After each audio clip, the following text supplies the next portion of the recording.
ওয়ালাইকুম রহমতুল্লাহ। আশা করি আপনি অনেক ভালো আছেন। আলহামদুলিল্লাহ আমি অনেক ভালো আছি। আজকের আকাশটা দেখে বুঝতে পারতেছেন প্রকৃতিটা আজকে কত সুন্দর। প্রকৃতির আসল সৌন্দর্য এই ভিডিওতে আপনি অবশ্যই লক্ষ্য করতে পারবেন। 100% গ্যারান্টি দিয়ে বলতেছি, এর থেকে সুন্দর প্রকৃতি আপনি আমার মনে হয় না কখনো দেখছেন। আর বুঝতে পারতেছেন আমার সব থেকে পছন্দের শহর এটা হচ্ছে পার্বতীপুর। পার্বতীপুরের এক অনন্য সৌন্দর্য আপনি এই রোডে গেলে অবশ্যই দেখতে পারবেন। আসলে আমাদের পার্বতীপুরটা কতটা সুন্দর ছবিতে না হলে বুঝতে পারবেন না, যেহেতু আমরা এখানে ছোট থেকে বড় হয়েছি, এই জন্য সৌন্দর্যটা আমরা বুঝতে পারি না, কিন্তু আসলে অনেক সুন্দর একটা জায়গা পার্বতীপুর। অন্য দিনের থেকে আজকের আকাশটা এতটা সুন্দর, এতটা সুন্দর, এতটাই সুন্দর। আর প্রকৃতিটাও অনেক সুন্দর, আপনি বুঝতে পারতেছেন দেখে। আমি এখন যাবো দিনাজপুর। দিনাজপুর উদ্দেশ্যে রওনা দিব, কারণ আমার একটা পাসপোর্ট বানানো খুবই ইমার্জেন্সি হয়ে গেছে। পাসপোর্ট বানানোর উদ্দেশ্যে দিনাজপুরে যাওয়া, কিন্তু মাঝখানে এত সুন্দর আকাশ দেখে ভাবলাম আজকে ভিডিও আমাকে যে করে হোক মানাইতেই হবে। কারণ প্রকৃতির এত সুন্দর দৃশ্য যদি আমি ক্যামেরা বন্দি না করি তাহলে কেমন ব্লগার হয়ে গেলাম আমি। এজন্য আজকের ভিডিওটা আমার জন্য অনেক স্পেশাল।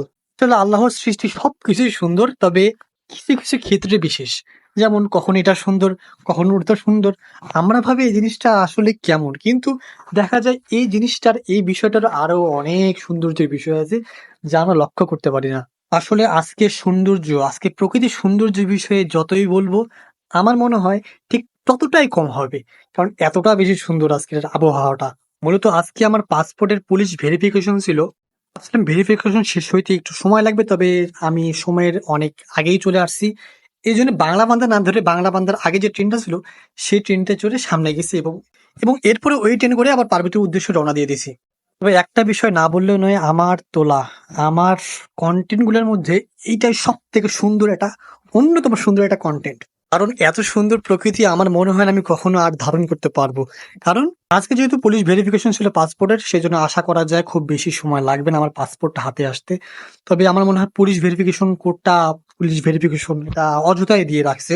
কারণ আমি যদি একজন বাংলাদেশ নাগরিক, আমার একটা স্বাধীনতা আছে, আমি চাইলেই পাসপোর্ট করতে পারবো। আমি যদি দেশের বাইরে যাই সেক্ষেত্রে ভিন্ন প্রসেস হওয়ার কথা। যাই হোক, তারা যা ভালো বোঝে সেটাই সঠিক। আসলে আমরা যারা পার্বতীপুর দিনাজপুরের আশপাশে থাকি, আমরা আমাদের অঞ্চলের সৌন্দর্যটা কখনোই বুঝতে পারি না, কারণ আমরা এখানের সঙ্গে একদম মিলেমিশে গেছি। কিন্তু বাহির থেকে কেউ যখন আমাদের এখানে আসে তখনই বুঝতে পারি পার্বতীপুরটা আসলে কতটা সুন্দর, কতটা সুন্দর। এতটা সুন্দর যে বলার বাহিরে। আমি আমার জীবনে সব থেকে বেশি পার্বতীপুরকে মিস করি, কারণ পার্বতীপুর মানুষ, চলাফেরা, আড্ডা সবকিছু এমনি একদম অন্তরের সঙ্গে মিশে গেছে। এই জন্যই খুবই মিস করি। যাই হোক, শেষ কথা একটাই বলতে যাচ্ছি, আজকের প্রকৃতিটার বিষয়ে আমি কি বলবো বুঝাইতে পারতেছি না, কারণ এতটা সুন্দর, এতটা সুন্দর। যাই হোক, সবকিছু আল্লাহর ইচ্ছা। আল্লাহ তাআলা যখন ইচ্ছা সৌন্দর্যকে পরিবর্তন করে এবং যখন ইচ্ছা আবার কুচ্ছিত করে দিতে পারে। সবকিছু আল্লাহর একান্ত ইচ্ছা। সেজন্য সবসময় আল্লাহর উপর নির্ভর করবেন, আল্লাহর কাছেই চাবেন। আর আল্লাহ তাআলা আপনার ইচ্ছা আকাঙ্ক্ষা অবশ্যই পূরণ করবে ইনশাআল্লাহ তাআলা। তাই অবশ্যই আমার জন্য দোয়া করবেন, আর আমি যেন পার্বতীপুরে আবার বারবার আসতে পারি, কারণ পার্বতীপুরে খুব বেশি মিস করি আমি। যাই হোক, আমার আর একটা কথা, আপনি যদি আমার পরিচিত হয়ে থাকেন অবশ্যই আমার পেজে একটা মেসেজ দিয়ে রাখবেন, কারণ আমার আইডি আমি কতদিন চালাবো বলা যাচ্ছে না, আমি চাচ্ছি পেজের মধ্যে সেটেল হয়ে যেতে। যাই হোক, আমার জন্য দোয়া করবেন। আসসালামু আলাইকুম ওয়া রাহমাতুল্লাহি ওয়া বারাকাতুহু।